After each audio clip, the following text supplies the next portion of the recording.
Recently, BBC distorted India's map and presented it without Jammu and Kashmir and Ladakh entirely in a video posted by them for a story on the US election.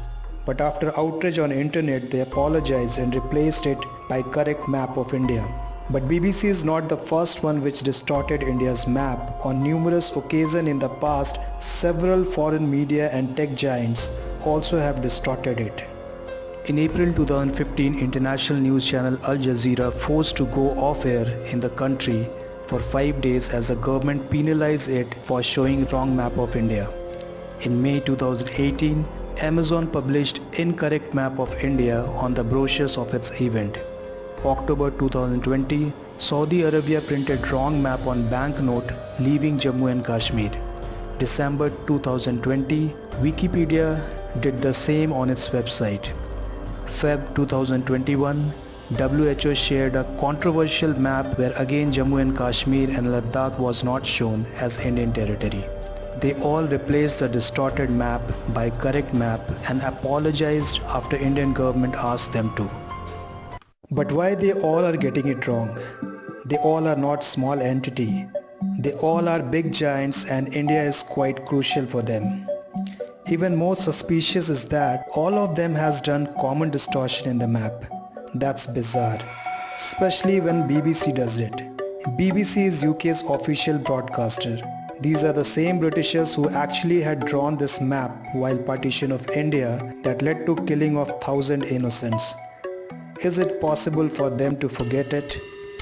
Is there any scope of confusion? Until one wants to create a confusion intentionally. Now whenever such situation occurs, we run for Google either to verify or get information regarding it. And in the process, we end up landing on a site like Quora. Now see what this guy has answered against this question. His opening line is, realistically nothing. So right in the first line, he sets the agenda that nothing can be done. Second, he put the Pakistan above India by allowing a map against India but not against Pakistan. Mind it, the superpower Pakistan should not be pissed off, according to him. In next lines, he tries to normalize this appalling crime by saying that this is just on paper, hence India is not going to lose anything on ground. Note here that reverse of it is not possible as Pakistan's integrity should be kept intact. And what he writes next is master stroke and their ultimate weapon to shut down any Indian anytime in any situation. Blame Indians for being too sensitive, thin-skinned, etc. etc. This always works, which actually means that you are too intolerant, narrow-minded and regressive. Hence become little progressive, tolerant and allow bikini for yoga promotion.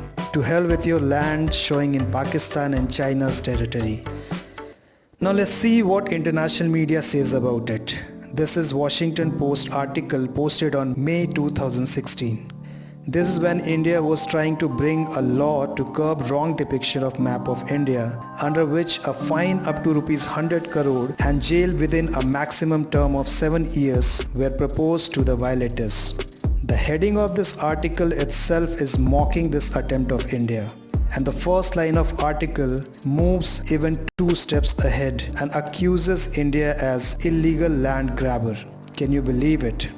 Now let's go back to that Quora guy. This guy had answered this question in 2018. He has answered 2000 questions, which is too large number for a casual person doing it as hobby. Also, if you'll check his credentials, he's too big to work for Quora or work as a freelancer.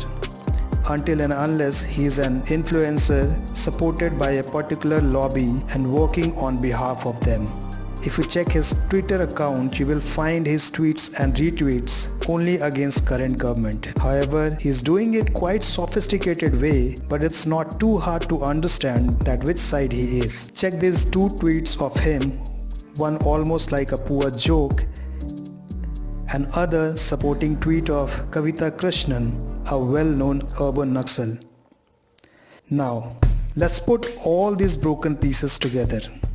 Several international giants putting distorted map of India consistently over a period of time and removing it with apology after being questioned. International medias at the same time accuses India straightforward for illegal land grabbing. Among all these influences, normalizing it, brainwashing Indian citizens, and also controlling them by putting blame on them of being intolerant. A false narrative to execute hidden agenda, a consistent random attempt to achieve the propaganda's ultimate target. But they are making sure that agreement should come from the insiders of the country, just like Raja Ram Mohan Rai, an insider who requested Britishers to remove Sanskrit and bring English education. For that, they need to normalize it first and make it acceptable, just like atrocity of Mughals and Britishers were normalized before glorifying them. And just like non-existent sati was magnified just to make us feel guilty, a false narrative should be created of being oversensitive and intolerant.